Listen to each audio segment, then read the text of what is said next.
अच्छा देखो, ये एडमिशन का परचेज़ ऑफ इंटरेस्ट है, ठीक है। पार्टनरशिप एडमिशन का परचेज़ ऑफ इंटरेस्ट है। इसमें करते क्या हैं, इसमें बोला हुआ है कि ए और बी पार्टनर्स हैं और ये इनके जो है कैपिटल्स हो गए, ठीक है, और ये इक्वल पार्टनर है, ठीक है। ये इनकी बैलेंस शीट हो गई कि कैश इतना है, अदर एसेट्स इतना है, अकाउंट पेबल इतना है, ए का कैपिटल इतना है, बी का कैपिटल इतना है, जो कि ऊपर बताया हुआ था, ठीक है। अब लाइन क्या बोली हुई, बोला द डिसाइडेड एडमिट सी को एडमिट कर रहे हैं। सी क्या कर रहा है, परचेज कर रहा है 30% इंटरेस्ट। किसका इंटरेस्ट पे कर वो परचेज कर रहा है, ए का, और ए को कैश दे रहा है कितना, 1,35,000 रुपये डायरेक्ट टू हिम। अच्छा, डायरेक्ट टू हिम जो लिखा हुआ है ये बड़ी ख़ास जुमला है डायरेक्ट टू हिम का, यानी कि भाई वो 1,35,000 रुपये डायरेक्ट दे रहा है, ए को दे रहा है डायरेक्ट। इसमें बी का कोई अमल दखल नहीं है। अगर देखा जाए 30% कितना बन रहा है इसका, ए का कैपिटल है 2,40,000, 2,40,000 मल्टीप्लाई 30 डिवाइड बाय 100, ये हो जाएगा आपका 72,000 बन रहा है। 72,000 यानी कि 72,000 बन रहा है, लेकिन ये दे कितना रहा है, दे रहा है ये 1,35,000। अब इसकी एंट्री जो बनानी है वो एंट्री इसी से बनेगी, एंट्री इस 72 से बनेगी, इस वाले से नहीं बनेगी। हमेशा याद रखना, टेनियर में भी दिया हुआ होगा तो डायरेक्ट टू हिम दिया हुआ होगा, नहीं बनाएंगे, जो परसेंटेज पे होगा वो बनाएंगे, ठीक है। अच्छा, जो कैपिटल ले रहा होता है उसका कैपिटल क्रेडिट होता है, और जिससे कैपिटल ले रहे होते हैं उसका कैपिटल डेबिट होता है, ये याद रखना, ठीक है। जिससे कैपिटल ले रहे हैं उसका कैपिटल डेबिट है, और जो कैपिटल का पैसा मतलब दे रहा है उसका कैपिटल क्रेडिट होगा। यानी कि ए का कैपिटल डेबिट 72,000 से और सी का कैपिटल क्रेडिट 72,000 से।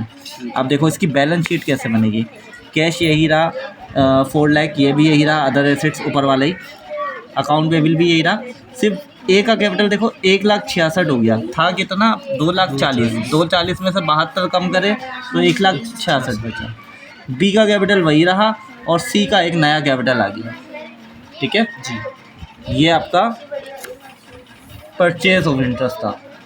इसका ये जो दिया हुआ है ये वाला प्रॉब्लम नंबर 2, ये आप खुद से भी कर सकते हो, ये भी यही।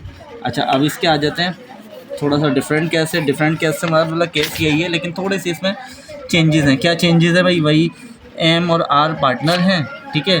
एम और आर पार्टनर, उनके कैपिटल भी ये हैं, ठीक है। वाई परचेज कर रहा है 2/4 इंटरेस्ट एम का और 1/5 आर का, और डायरेक्ट पैसे दे रहा है, इतने डायरेक्ट पैसे दे रहा है। अभी मैंने पहले ही बताया था कि डायरेक्ट पैसे जब देगा, डायरेक्ट टू देम, डायरेक्ट देगा ना तो डायरेक्ट नहीं लिखेंगे हम, जो बन रहा होगा वो लिखेंगे। जैसे फ़र्ज़ करो एम का कैपिटल कितना था भाई, एम का कैपिटल 2,50,000 था, 2,50,000 मल्टीप्लाई कितना दे रहा है भाई, 2/4, 2 डिवाइड बाय 4, 1,25,000, 1,25,000 इसको देना है, एम को देगा ये।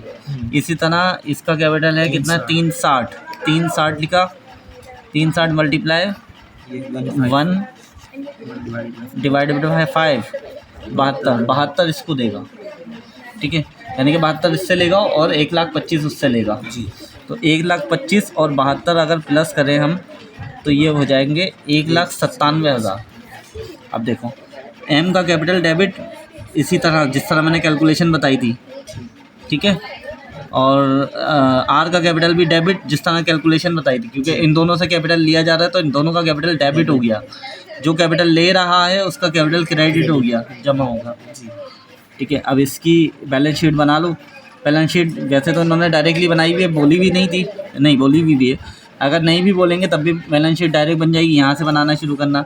देखो एम का कैपिटल इसमें से जितना बचेगा माइनस करके वो लिख दिया, आर का भी जो बचा वो लिख दिया, और वाई का जो कैपिटल था वो लिखा।